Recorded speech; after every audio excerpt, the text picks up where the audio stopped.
everybody, another GMG review. Today I'm taking a look at Contraband, More Salvage and Survival by Patrick Todoroff, a expansion for Zona Alpha. Now this is not published by Osprey Games, and I picked this up on Amazon for about 25 bucks Canadian, including shipping. And what this gives you is some solo and cooperative rules. This is a self-published title by Patrick. That allows you to play basically a narrative campaign and kind of expands on the core rules for Zona Alpha. Now, I picked this up on a whim. There was a whole bunch of and sometimes this happens.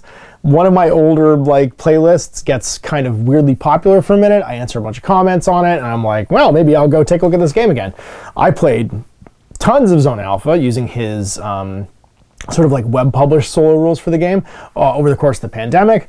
And when Contraband came out, I picked up a digital copy of it, but I hadn't picked up the physical copy, and I figured I would go through and play some more. So this is a 70-page, again, individually sort of privately published expansion for the game, which you can buy through DriveThruRPG, or you can grab, like I did, on Amazon.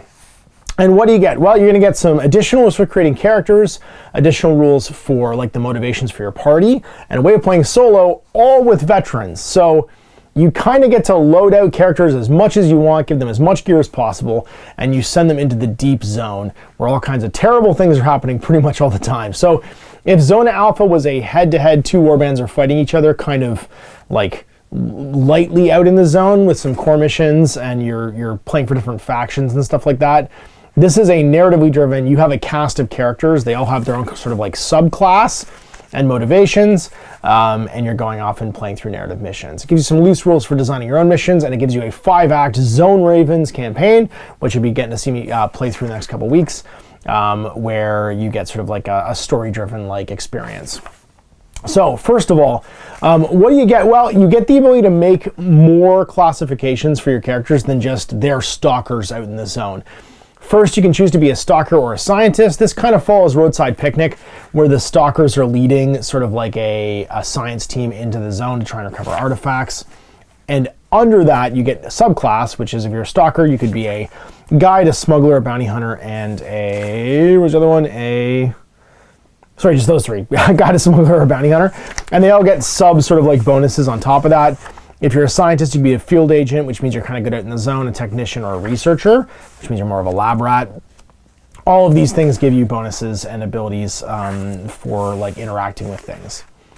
You get more skills on top of the core skills. So the Zona Alpha core rulebooks are skills are already in here. Every stalker comes with 2, but they're now basically divided up between tactical, common, and technical. So everybody can get common, stalkers get tactical, scientists get technical ones, which again kind of differentiates how your characters go. And then you get to take cool special equipment, and there's some subclasses for equipment too, and some rules for the settings. So subclasses for equipment are things like weapon attachments. Previously you could have 3 pieces of equipment, but certain pieces of equipment didn't necessarily make sense as sitting in a backpack. So if you had a red dot sight on your assault rifle, it took up a backpack slot in Zona Alpha. It doesn't actually, it's just you can have a limit of a certain number of attachments on all your weapons. So kind of a cool additional layer of your equipping and stuff like that, just to free up some slots for taking more cool stuff. All right, so the setting. The setting's crazy. As per usual, you get to go deep into the zone. Now, he's created a deck of cards, which you can print. You could also, there's 20 of them. So I just used a D20 and numbered them all to play with them. And these cards allow you to have sort of random encounters inside the deep zone. Could be everything from bandits to you find a stash of equipment and gear, to a weird mushroom or weird crystals, or all the kind of things you could find in sort of a stalkery, either post-nuclear or post-alien visitation kind of a setting. You got and those are for your points of interest. Then you got your incident cards. So these are the things that happen when you interact with potentially a point of interest. And then you also have your events. And events basically become more likely the longer the game goes on. And once the game's got a certain amount of time, it's never safe in the zone for very long. Once they trigger, they probably will just keep triggering. And they could be everything from energy waves sweeping through to something scares a giant bunch of mutant rats out of a building and they're just stampeding across the table. And then finally there's zone weather, so some weather effects for the table as well. And those create some more layers of interest. So what's really nice about this is you get lots of procedurally generated stuff to happen out in the zone. So when you get your scenario of like where you are and what you're trying to do, just random chaos is erupting all around you as you try and accomplish that mission, which is very fitting.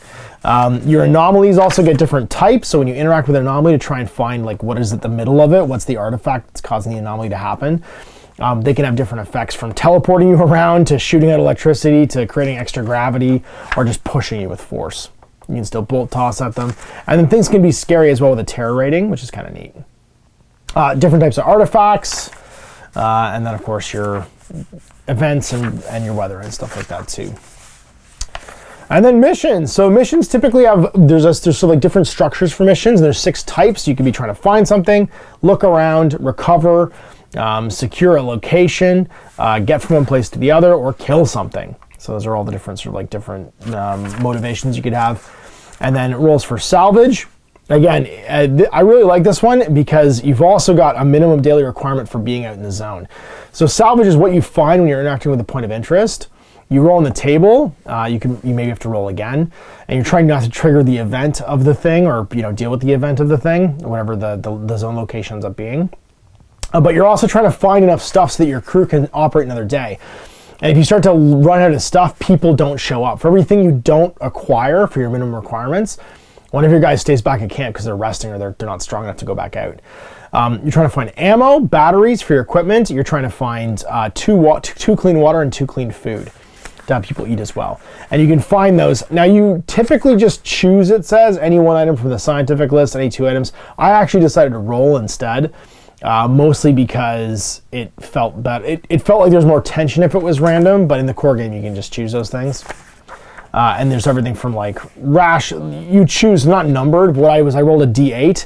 There's 7 things in each table, and on an 8 I got to choose. So that was like my compromise. I didn't want to just cherry pick because otherwise I'd just automatically go and get all my rations and clean water and stuff before I found anything else. I felt like it was more fun to roll. And then if I got lucky and rolled an 8, then I would just choose in the table and get that sort of like ability. But core rules wise, you just pick what you want to find. And then we're on to the new stuff. So things like all your accessories for your weapons. So things like a shotgun choke, a bracing stock, underbarrel grenade launcher, your red dot sights, your scopes, and your suppressors. Different kinds of armor. And now, my favorite thing about this whole thing, looking at armor. So if you guys remember my first 2 games with Owen immediately does what Owen does and tries to break the game. There's literally it doesn't say Owen's name, but there's literally a call out in here about stacking armor, because in the core Zone Alpha rules you can just buy armor upgrades forever. And so Owen would just use his stuff to make it get this guy's unkillable, because it's Owen, so he immediately did that. So in here there's a special reminder for special people. Regarding personal armor, advances Kevlar and stacking to virtual invulnerability. Personal armor for infantry is capped at a value of 7. Higher values of 7 are for armored vehicles and the like, so don't be that guy. So you can, if you start with civilian armor, basically what it's saying is you can add Kevlar and stuff like that to make it go up to 7. So if you're just a person in like standard civvies and you find stuff to make your armor better, they're great.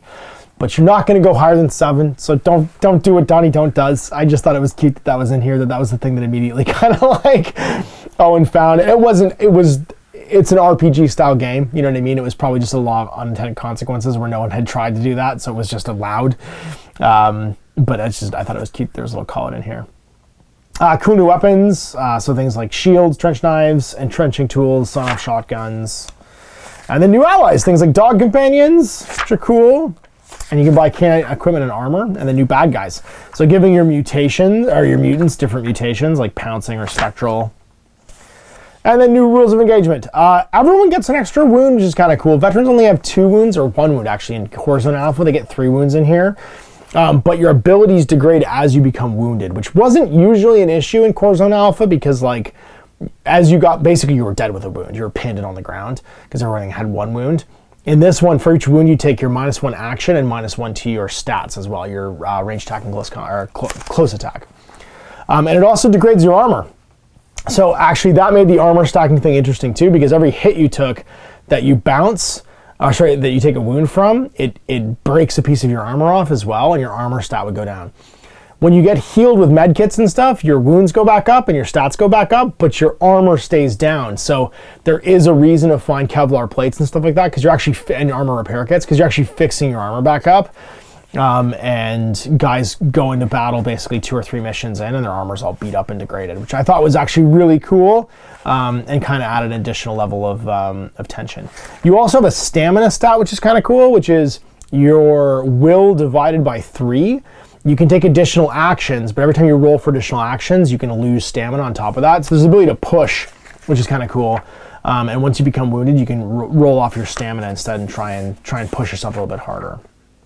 And then just some extra rules for like out of action, untethering hostiles, critical hits, stuff like that.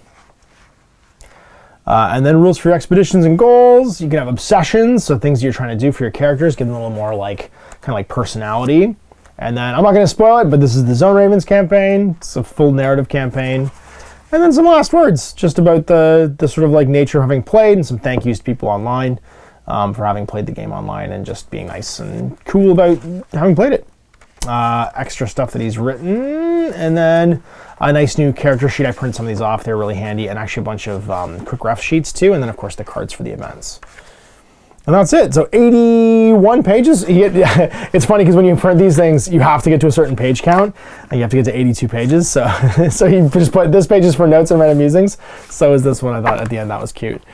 And that's Contraband. So very nice additional content for Zona Alpha. You can buy it digitally, or you can grab a hard copy. I always like to grab a hard copy just so I can do this, so I can do a GMG review. But I'll link the digital copy in the video description below, as well as the Amazon site, so you can go pick it up if you like Patrick's Zona Alpha and want some additional content. So you could play this basically as you're taking a whole group yourself of 4 characters, or you could do like a co-op mission where each of your friends, you and up to 4 friends or 3 friends, make a character and then take them into the zone and complete it kind of Warhammer Quest style. But lots of additional play here for Zone Alpha, and you get to see me play through the Zone Ravens campaign in the near future. So big thanks for watching. We'll see you for more GMG reviews. Till then, I'm Ash.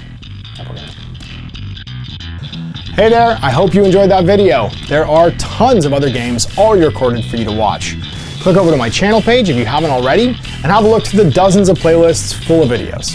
I guarantee you'll discover a game you haven't seen played before. I put out new videos 7 days a week, and every day is themed to a different genre as I continue to explore the wider world of gaming. Of course, none of that's possible without you, the viewer, so click a like and subscribe if you'd like to stay on top of what's happening here daily. My 2 kids and I are massively grateful to be able to have the flexibility of this job so I can always maximize my time with them. If you want to support me continue to put out this content, it's only possible because of my amazing backers on Patreon who support the studio, equipment, and model cost, as well as being how I make the bulk of my living.